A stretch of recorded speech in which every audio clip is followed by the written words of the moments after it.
Audiovisual presentation.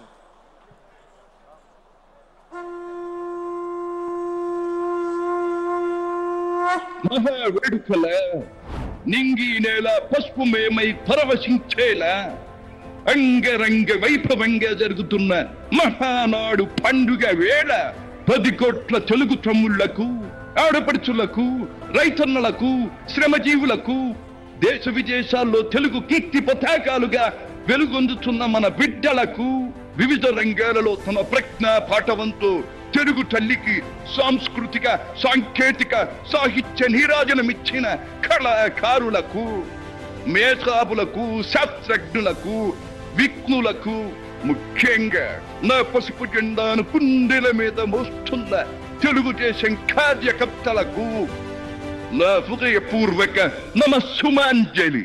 సరిగ్గా 43 ఏళ్లయింది నా తెలుగు వారి కోసం, నా తెలుగు జాతి ఆత్మ గౌరవం నిలపడం కోసం తెలుగుదేశం పార్టీ స్థాపించి.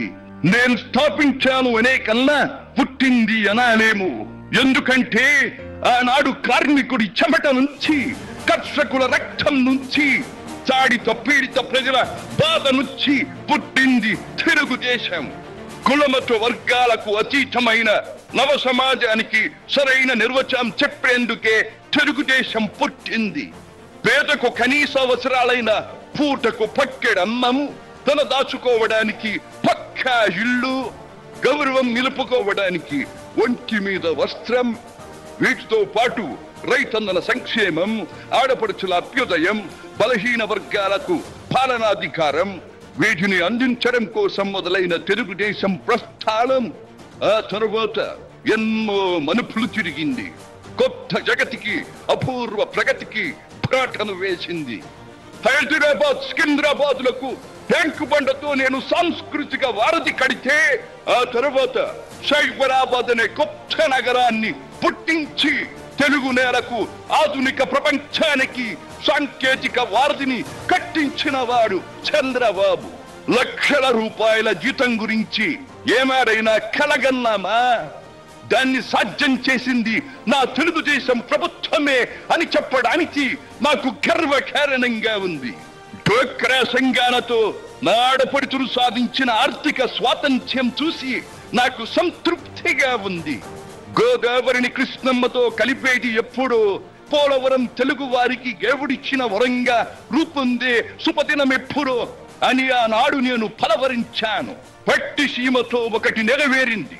పోలవరం పూర్తితో మరొకటి ఇంకా 2 ఏళ్లలో నెరవేరబోతోంది.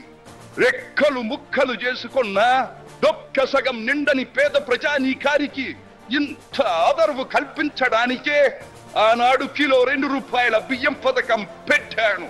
అటువంటిది P4 కార్యక్రమంతో పేదకు పేదరికం నుండి విముక్తిని కలిగించి బంగారు కుటుంబంగా తీర్చిదిద్దే చంద్రబాబు ప్రణాళిక అహో అద్భుతం, మహాద్భుతం. శాతవాహన సామ్రాజ్యానికి ఒకప్పటి రాజధాని నగరంగా బాసిల్లిన అమరావతి పేరిట నేడు నిర్మాణం జరుపుకుంటున్న ఆంధ్రుల రాజధాని నగరం దేవేంద్రుడు సైతం అసూయ పడేలా, మయూరి సైతం అప్పుల పడేలా రూపుదిద్దుకోవాలని మనసారా దీవిస్తున్నాను. క్రమశిక్షణాపూరితమైన అభ్యుదయ సమాజ నిర్మాణ శక్తిగా యువతను మలచడం కోసం ఆనాడు నేను కలను కన్నాను. యువగణానికి ప్రాధాన్యమిచ్చి యువశక్తికి పదును పెట్టి నా కలను నేడు తీరుస్తున్నాడు నా మనవడు లోకేష్. అంతేకాదు, అధికారానికి సరైన నిర్వచనం మానవ సేవ అని ఆనాడు నేను పాటించిన నియమాన్ని నేడు గతంలో ఆచరించి పార్టీ కార్యకర్తకైనా సాధారణ పౌరుడికైనా అండగా నిలుస్తూ నా వారసత్వానికి వన్నెదిస్తున్నాడు లోకేష్. గగన సీమ నుండి ఇది చూసి అయ్యా రే ఫలా ఫలా మనవడా ఫలా అని మురిసిపోతోంది నా మనస్సు. ఈ దేశం మనది, దేశ సమైక్యతే మా సిద్ధాంతం, మా రాష్ట్రాభివృద్ధే మా దేశాభివృద్ధే మా లక్ష్యం అంటూ ఆనాడు నిత్యం నినదించేవాడి. ఈనాటి వికసిత భారత్, వికసిత ఆంధ్రప్రదేశ్ గురించి వింటుంటే ఇదే కదా నేను కోరుకున్నది అనిపిస్తోంది. చివరిగా ఒక్క మాట, చెరుగు నేల నలు చెరుగులా భారీ పంటలతో, పారిశ్రామిక వికాసంతో పరవశించాలని తెలుగులాట ప్రతి ఇంట నిత్య వసంతాలు చెందాలని ప్రజల కోసం అంకిత భావంతో ప్రభుత్వం చేస్తున్న కృషి ఫలితం కావాలని ఆకాంక్షిస్తున్నాను. సెలవు. సర్వే జన సుఖినో భవంతు.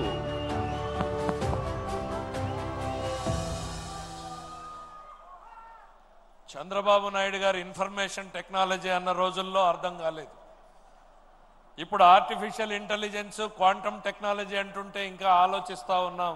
కళ్ళ ముందు కనపడినటువంటి ఆ రూపం కావచ్చు, గంభీరమైన ఆ స్వరం కావచ్చు, ఆయన చెప్పినటువంటి ఆర్టిఫిషియల్ ఇంటెలిజెన్స్ ద్వారా రూపొందించబడినటువంటివి మన ముందు నందమూరి తారక రామారావుని సాక్షాత్కరింపజేసినటువంటి ఆ ఆర్టిఫిషియల్ ఇంటెలిజెన్స్ టెక్నాలజిస్టులకు కూడా ఈ వేదిక ద్వారా ధన్యవాదాలు తెలియజేసుకుంటున్నాం.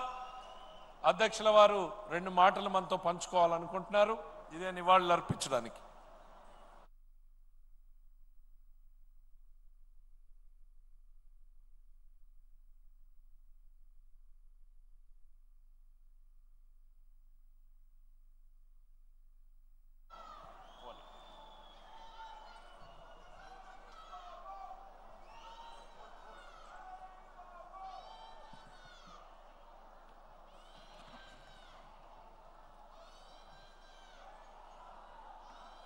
ఇప్పుడే సభకు నమస్కారం.